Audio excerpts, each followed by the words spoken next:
caawa adduunka waxa uu hadalhayaa gantaal mucjiso ah oo kuwa loo yaqaano caabirul qaaraad ama kuwa isaga gudba qaaradaha uu soo bandhigay wadanka Turkiga. Gantaalkaasi waxaa la yiraahdaa Yıldırımhan. waxaa lagu soo bandhigay carwada hubka ee ka furantay magaalada Istanbul. Haddaba waxaynu eegi doonaa gantaalkaasi goorma ayuu Turkigu farsameeyay, awoodiisa intee la eg tahay, walaaca Israa'iil uu ku hayo, isbedelka awoodda ee sii kordhaysa wadanka Turkiga waxay ka dhigan tahay, iyo Erdogan oo dhahaya 10 sano ee soo socota waxaan rabnaa Turkiga inuu noqdo wadanka ugu ballaaran ee sameeya hubka diyaaradaha droniska ah iyo gantaalada.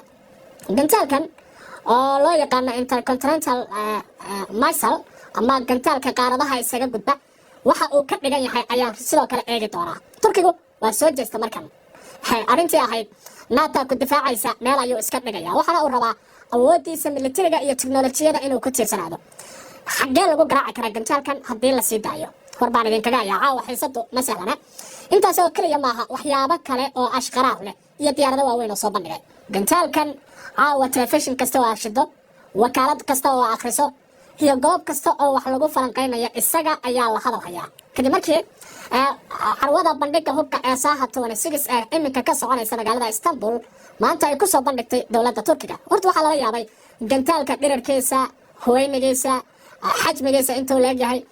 cid kasta markay aragto horta dib bay u istaagto. waxay leedahay war farsamada intaan la eg dowladda Turkigu ma hayeen oo warshadeeda difaaca militarigu awoodaan ma lahaayeen. waxaan eegayaa haddaba xog laga qoray gantaalkan oo uu qoray telefishinka TRT ee dowladda Turkigu ay leedahay.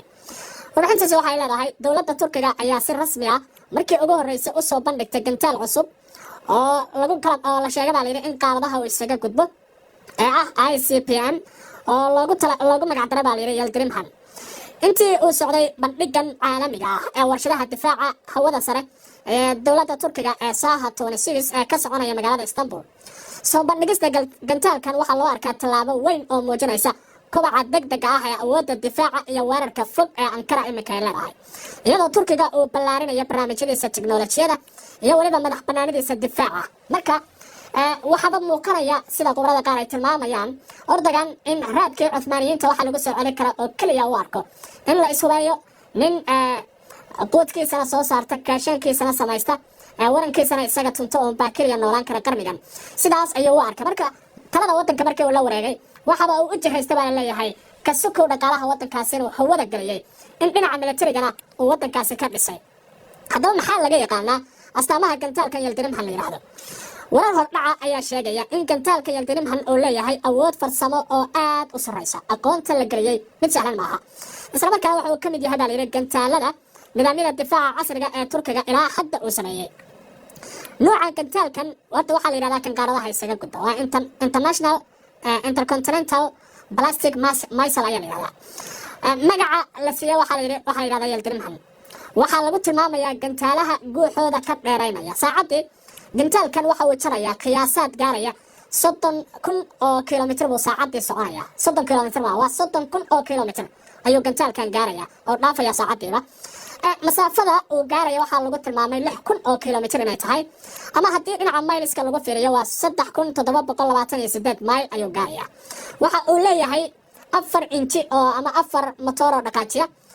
sidoo kalena waxa uu leeyahay qalab laga hago. waxaa samaysa baa layidhi ama hormariya xarunta cilmi baarista iyo horumarinta warshadaha difaaca qaranka ee wadanka Turkiga. gantaalkan waxaa loo arkaa mid mucjiso ah marka la fiiriyo dowladda Turkiga sida ay u soo bandhigtay.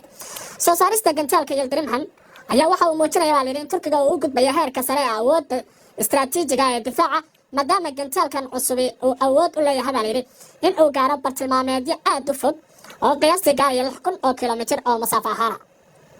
waxaa lagu garaaci karaa marka Turkiga laga tuuray qaybo ka mid ah Yurub bariga oo dhan ayuu gantaalkan garaaci karaa. haddii Israa'iil noqon lahayd iyo haddii cid kale noqon lahayd Turkiga gantaalkan waa ku garaaci karaa. marka awoodiisana alaaba arkaya hadda shaashada uga jeeda, waa gantaal awoodiisa aad u badan tahay. qaybo ka mid ah qaaradda Aasiya ayaa lagu garaacaya gantaalkan. sidoo kale iska dhaafa gantaalkan haddii meel ka mid ah Turkiga laga rido, waqooyiga qaaradda Afrika meel ka mid ah ayaa lagu bartilmaameedsan karaa.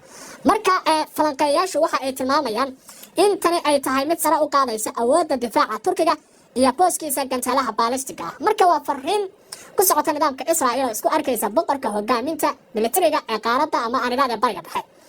carwada lagu soo bandhigaya ayaa sidoo kale shaqaraar ahayd oo waxaa kasoo qayb galay in ka badan 120 dal. gantaalka marka la soo bandhigayo qubaraa joogta iyo dad istaraatiijistayaal ah iyo dad fahmaya waxa la yiraahdaa geofodaiga ama gantaalahan adag ee la tuurayo 120 wadan ayaa taagnaa goobta. waxaa goobta sidoo kale jooga 1700 oo shirkadood oo ka shaqeeya waxyaabaha difaaca hawada iyo weerarada loo adeegsado. boqolaal wufuud oo military iyo ganacsi ah ayaa goobta joogay oo gantaalka Turkiga markay soo bandhigeen waxaa ka dhacday hal isfeeriyo in ka badan 200,000 oo qofna goobta waa yimaadeen maanta gantaalkaasi lagu soo bandhigay. bandhiga waxaa sidoo kale lagu soo bandhigay qalab kale oo aad u culus oo dowladda Turkiga ay leedahay lagama sheekayn karo waxa ay maanta keeneen. tusaale kale waxay maanta soo bandhigeen diyaaradda la yiraahdo Kaito Kamikaze oo ah diyaarad duuliyaal socota. waxaa sidoo kale la soo bandhigay diyaarad la yiraahdo Misraag oo iyana duuliyaal socoto dhamaantood qalabka AI-ga laga hagayo. diyaaraddan Kamikaze oo kale markaa fidiyo Kaito la yiraahdo waxa ay ka mid tahay baa la yiri droniska aadka uga heerka sareeya si fudud loo nashqadeeyay. drone-kan waxa ay xamuul ahaan qaadaysaa 200 kg ayay qaadaysaa halka diyaaraddan waqti kooban runtii waa duuli karaysaa oo waxaa loogu talagalay diyaaraddan inay noqoto kuwa ismidaamiya. diyaaradda la yiraahdo Misraag iyana waxay duuli karaysaa 1 kilomitir tana waa mucjiso kale ah waxaana qaadi karaysaa 40 kg oo qarxa ayaa la saari karaa. marka dowladda Turkiga hadda waxay u muuqataa inay aad runtii awoodeeda kor ugu qaadayso. qabanqaabiyaasha bandhiga ayaa filaya in sanadkan heshiisyada dhoofinta warshada difaaca wadanka Turkiga ay gaaraan baa la yiri 2.6 bilyan oo dollar ama in ay sanadkii ay gaari karayso baa la yiri 8 bilyan oo dollarka Mareykanka ayuu rabaa Turkiga in uu ka soo xareeyo qiimaha lacagaha shirkadan ay soo xareynayso ee Turkiga. marka waxaa leeyahay madaxweyne Erdogan halkan waxa uga soo xaroonaya sumcad aad u weyn marka la fiiriyo qaabka warshadiisu ay u korayaan.